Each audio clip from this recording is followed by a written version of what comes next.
अल्मोड़ा से बड़ी खबर, अजय टम्टा जीत गए हैं उत्तराखंड अल्मोड़ा सीट। अजय टम्टा की जीत हुई है, ये क्लियर हो गया। उत्तराखंड में 5 की 5 जो लोकसभा सीट है रुझानों में बीजेपी के खाते में जाती दिख रही है, जिसमें से एक की तस्वीर क्लियर हो गई। अजय टम्टा बीजेपी की ओर से अल्मोड़ा से चुनाव मैदान में थे, उन्होंने जीत हासिल कर ली है, ये तस्वीर क्लियर हो गई है। उत्तराखंड के लोगों का दिल ना लगता है कि बीजेपी के लिए ही अब धड़कता है। हमने देखा कि 2014 में, 2019 में और अब 2024 में एग्जिट पोल में भी 5 की 5 सीट बीजेपी को जाती दिख रही थी और रुझानों में भी वही दिख रहा है।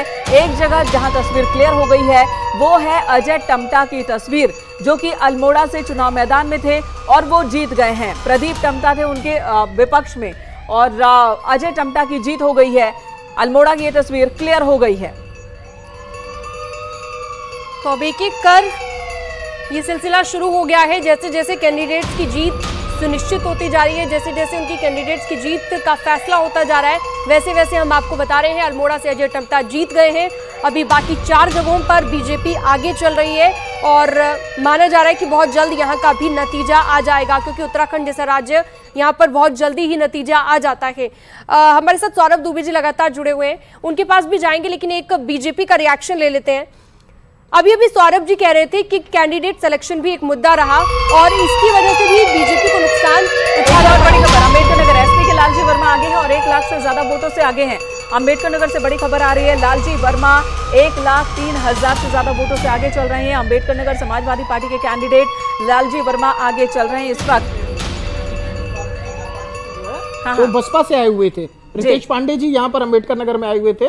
हाँ। जो पहले बसपा से चुनाव जीता था और वो बाद में भारतीय जनता पार्टी में शामिल हो गए और भारतीय जनता पार्टी ने उनको टिकट दिया था। तो ये भी एक कारण देखिए यहाँ पर दिख रहा है, जो मैं कह रहा था आपको कि ये सपा यानी कि दूसरे दलों से आकर सीधे टिकट पा लेने वाले नेताओं के खिलाफ नाराजगी इलाके के लोगों ने दिखाई, आप ये कह रहे हैं। अवधेश प्रसाद फैजाबाद, ये बताइए जरा, वहां तो कहा जा रहा था कि लल्लू सिंह ही जीतेंगे, लेकिन लल्लू सिंह को कड़ी टक्कर नहीं दी है, बल्कि अभी तो आगे चल रहे हैं। हालांकि अभी नतीजों का इंतजार करना होगा। फैजाबाद जहां से सीधे सीधे राम मंदिर का मुद्दा जुड़ता है, विकास की बात भी हो रही थी और फैजाबाद में टक्कर। अवधेश प्रसाद क्या उनको हल्के में लिया गया, क्योंकि वो भी सीनियर मोस्ट नेता, 9 बार के विधायक और वो चुनाव मैदान में थे, उन्हें क्या हल्के में ले लिया गया?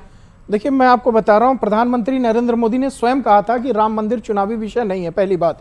दूसरी बात यह है कि लल्लू सिंह जी की बात हो रही है, जो अयोध्या सीट की बात हो रही है, ये भारतीय जनता पार्टी को भी पता था कि वहां पर जो है टक्कर जो है मुकाबला जो है ना, मुकाबला बहुत कड़ा होने वाला है और उसी कड़े मुकाबले के चक्कर में जो है वो यहाँ पर जो है लल्लू सिंह को ये रखा गया कि वो वापस रिपीट कर जाएंगे।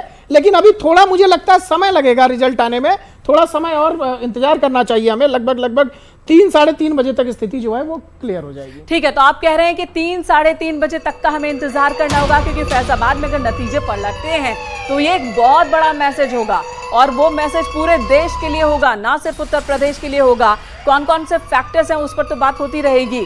तनुज पुनिया 12 लाख से ज्यादा वोटों से बलिया से एसपी के सनातन पांडे आगे चल रहे हैं। बलिया की तस्वीर, बीजेपी के नीरज शेखर पीछे चल रहे हैं। तो बड़ी खबर इस वक्त हम लगातार न्यूज 18 पर आपको दे रहे हैं। उत्तर प्रदेश की एक एक तस्वीर दिखा रहे हैं आपको। तो देखिए आपको लगातार जो हम जीते हुए प्रत्याशी हैं वो भी बता रहे हैं और जो आगे चल रहा है उसके बारे में भी बता रहे हैं और ग्राफिक्स के जरिए भी बताएंगे, लेकिन उससे पहले मेन का बताइए। देखिए, तो बलिया की तस्वीर हम आपको दिखा रहे हैं। बलिया से एसपी के कैंडिडेट हैं सनातन पांडे, वो आगे चल रहे हैं और मेरठ से अरुण गोविल फिर पीछे हैं। अरुण गोविल एक बार फिर पीछे हैं। टीवी के राम को मेरठ से चुनाव मैदान में बीजेपी ने उतारा और वो पीछे चल रहे हैं। अरुण गोविल एक बार फिर पीछे हो गए हैं। आगे पीछे होने का ये दौर भी चल रहा है, लेकिन एक बार फिर पीछे हैं अरुण गोविल। 18,000 वोट से पीछे हो गए अरुण गोविल। मेरठ से इन्हें भारतीय जनता पार्टी ने उम्मीदवार के तौर पर उतारा था। टीवी के राम मेनका इन्हें कहा जा रहा था और माना जा रहा था कि जनता भी इन पर विश्वास करेगी, लेकिन कुछ अलग तस्वीर यहाँ पर दिख रही है। 18,000 से ज्यादा वोटों से ये पीछे चल रहे हैं इस वक्त। तो अरुण गोविल की तस्वीर हमने आपको दिखाई, मेरठ की बात की हमने। अगली तस्वीर आपको दिखाते हैं, कहां की तस्वीर है ये स्क्रीन पर प्लीज डालिए। अगला, मेरठ में तो अरुण गोविल पीछे चल रहे हैं और 18,000 वोटों से पीछे चल रहे हैं। फैजाबाद में लल्लू सिंह पीछे चल रहे हैं। आखिर क्या जनता संदेश देना चाहती है? कांटे की टक्कर विपक्ष की ओर से है या जनता की ओर से कुछ अलग मुद्दों की जरूरत जताई जा रही है? ये समझने की जरूरत है। ये देखिए, एक और तस्वीर आ गई है। एसपी गाजीपुर आगे, एसपी कैंडिडेट गाजीपुर में आगे, अफजाल अंसारी आगे चल रहे हैं। अफजाल अंसारी लगातार मजबूत कैंडिडेट यहां से माने जा रहे थे। मुख्तार अंसारी जिनकी हाल ही में डेथ हुई, कई मामलों में वो आरोपी रहे, 80 से ज्यादा मामलों में सजा याफ्ता भी रहे और इसी बीच उनकी मौत हो जाती है। अफजाल अंसारी एक यहाँ पे कहा जा रहा था कि लोगों की संवेदनाएं भी उनसे जुड़ गई। और ये राजकुमार सांगवान बागपत से बीजेपी के प्रत्याशी जो कि आगे चल रहे हैं, 81,000 से ज्यादा वोटों से आगे चल रहे हैं। बिल्कुल, तो हर एक तस्वीर न्यूज़ है